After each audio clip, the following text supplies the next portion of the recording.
Maya Angelou was an American author, poet, memoirist, actress, screenwriter, dancer, and civil rights activist. She was also the first female inaugural poet in US presidential history and read a poem in 1993 for President Bill Clinton's inauguration.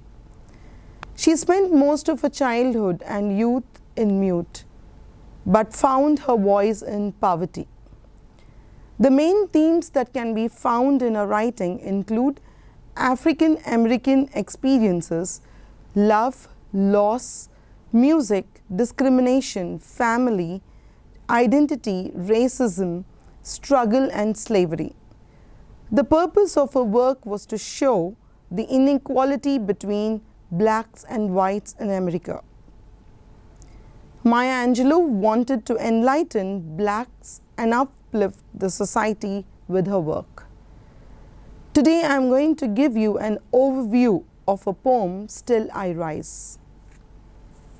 Throughout this poem, Maya Angelou's tone is playful, defiant, and angry. She uses this to address slavery and oppression and to accuse the society of its actions. Referring historical memories and records, the narrator shares her story and states that what history has laid out on her was a lie. Maya Angelou, with the help of her sassiness, she will not stop and she will let others not get to her. She gives of her heart and soul to declare that nothing and no one could stop her or oppress her or put her down. She does not care what history and the historical books write about her, for she knows they are fully twisted with lies. She will not let it bother her, nor others trod her into the very dirt. She proclaims that if she is trodden in the dirt, that she will rise like dust.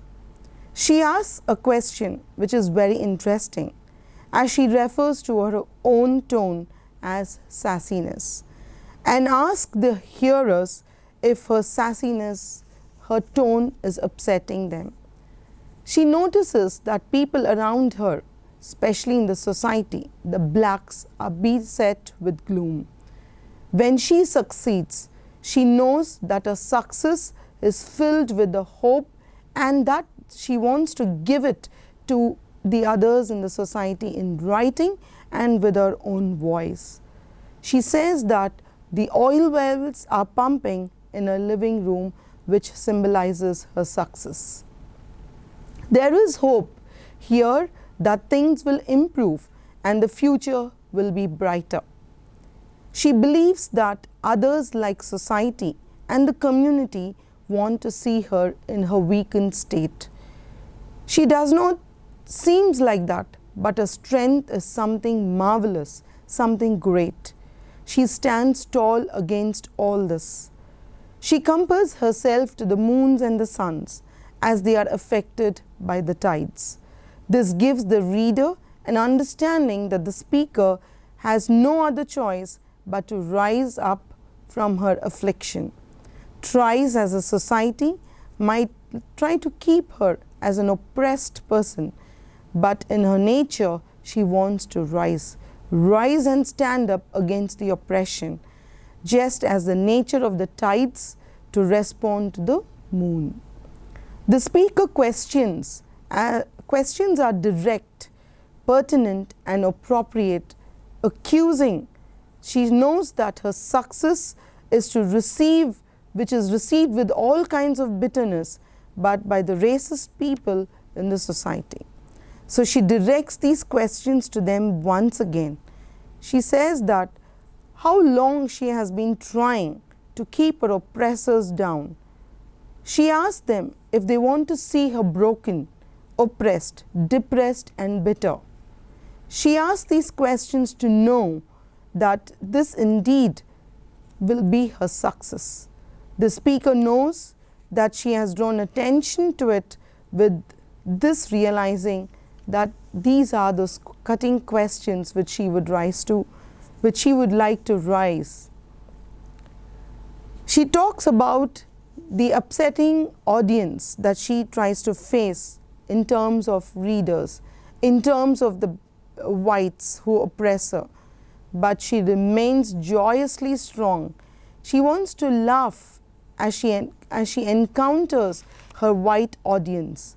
She continues with the questions which is directed to them, the racist society.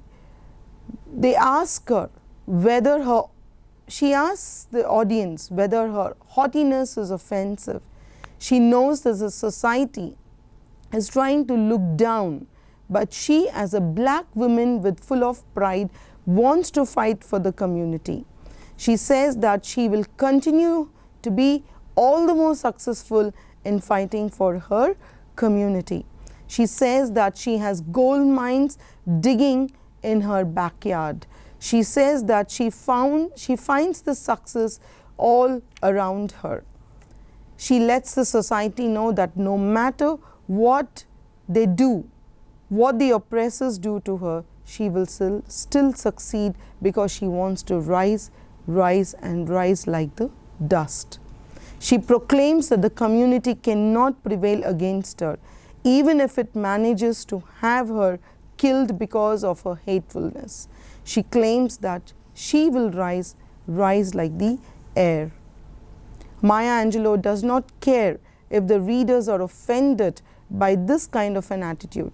She talks about her African American heritage and how she will not let the stories just be about how she continues to overcome this legacy of subordination. Maya Angelou finally refers to the past, the reason that she is oppressed, and resents on this day. She calls slavery history's slave, history's shame, and she proclaims that she will not be held down by the past, even if it's rooted in pain. In the final stanza, she speaks and reveals that she intends to leave behind all the effects of slavery and the history of oppression, with the intent to rise above. She claims that she will leave behind the terror of fear and oppression. She will rise above the pain and the oppression into a daybreak that's wondrously clear. The speaker does not intend to allow this hatefulness of the society or the pain of the past to stop her from becoming all that she wants to and she has dreamt of being. For this reason, she repeats it thrice by saying that I shall rise, I shall rise, I shall rise.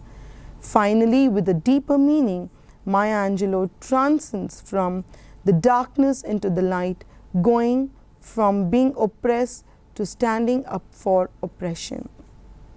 There are a few themes which I would like to discuss with you, like strength, resilience, and confidence.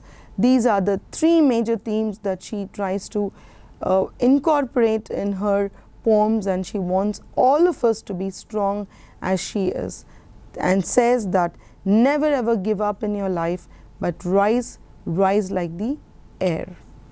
Thank you.